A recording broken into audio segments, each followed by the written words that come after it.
Mungu akubariki sana, na siku nyingine tumeweza kukutana, na ujumbe wangu leo kwako unasema kwamba simama na Mungu, ng'ang'ana na Mungu. Hebu tusome kitabu cha Mathayo 24 mstari wa 12, na nasema hivi: na kwa sababu ya kuongezeka maasi, upendo wa wengi utapoa. Bwana asifiwe. Kwa sababu ya kuongezeka maasi, upendo wa wengi utapoa.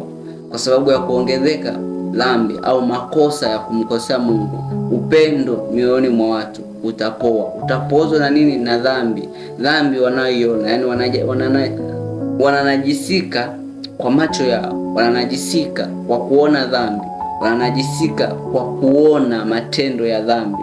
Kwa hiyo kwa maana hiyo basi upendo wao ndani yao utapoa. Maana yake wataondoa ule uhalisia wa Kristo waliokuwa wanaishi, watataka waishi namna ya dunia, watapendezwa na dunia. Kwa hiyo ile nguvu ya upendo wa Kristo ndani utapoa. Ndio aina ya watu ambao wanaozungumziwa hapa. Bwana asifiwe. Tukiendelea mstari wa 13 nasema hivi: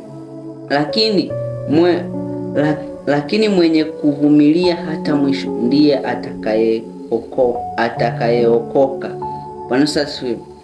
Lakini mwenye kuvumilia hata mwisho ndiye atakayeokoka. Mwenye kuvumilia nini? Kuvumilia nini? Kuvumilia dhiki, kuvumilia kuto kufanya mambo ya dunia, kujitenga, kuvumilia kukaa katika hali ya kumtumikia Mungu kwa uaminifu, katika hali ngumu, kuvumilia kubeba mzigo ambao Mungu amekupa kwa ajili ya hapa duniani, kuhubiri, kutangaza habari zake, kuvumilia hiyo hali, kukaa katika Kristo, kuishi na Kristo katika wokovu kwa uaminifu, kuvumilia. Bwana asifiwe. Biblia inasema kuvumilia ndio atakayeokoka. Manake mtu ambaye atakayekaa na Kristo hadi mwisho ndio atakayeokoka.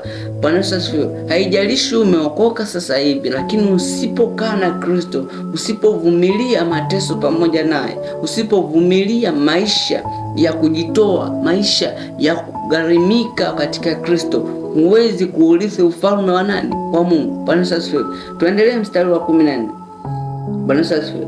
Tuendelee mstari wa 10. Tena habari njema ya ufalme itahubiriwa katika ulimwengu wote kuwa ushuhuda kwa mataifa yote, hapo ndipo ule mwisho utakapokuja. Bwana asifiwe. Kwa hiyo mwisho ili uje, inahitajika kwanza habari za Kristo zienee ulimwengu mzima, ndiyo Kristo atakapokuja. Bwana asifiwe. Ndipo Kristo atakapokuja. Ili Yesu aje duniani, inahitajika habari za Kristo zienee dunia nzima.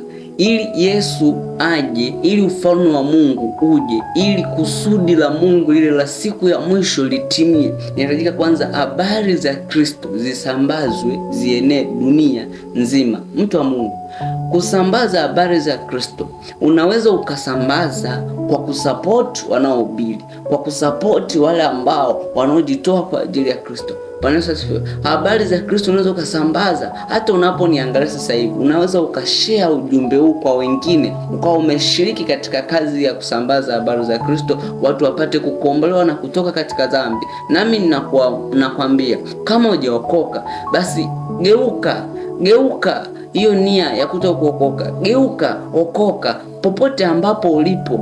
Mungu akusaidie, Mungu akuongoze, Mungu akupe neema ya kuokoka popote ambapo ulipo. Nenda sehemu ambako unaona kuna walokole, nenda sehemu ambako unaona kuna watu waliookoka, nenda kaongozwe sala ya toba. Bwana asifiwe.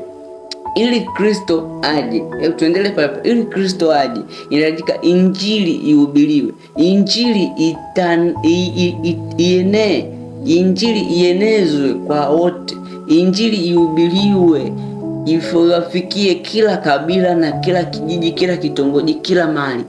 Hapo ndipo Kristo atakaporudi. Hebu tusome sura ya 14, ile Mathayo 24, sura ya 14 nasema hivi: tena habari njema ya ufalme itahubiriwa katika ulimwengu wote kuwa ushuhuda kwa mataifa yote, hapo ndipo ule mwisho utakapokuja. Bwana Yesu asifiwe. Hapo ndipo ule mwisho utakapokuja. Maana yake kama habari za Kristo hazitahubiriwa kote, maana yake bado tutasubiri, lakini tukikazana kuhubiri, ndivyo tunajiweka karibu na majira ya kujiliwa na Kristo kwa ajili ya kunyakuliwa kanisa. Kwa hiyo watu wa Mungu, tufanye bidii, tufanye tuwe na utayari wa haraka kuhubiri habari ya ufalme wa Mungu na kuhubiri juu ya watu kukombolewa na kuacha maisha ya dhambi na kuishi maisha ambayo ya kumpenda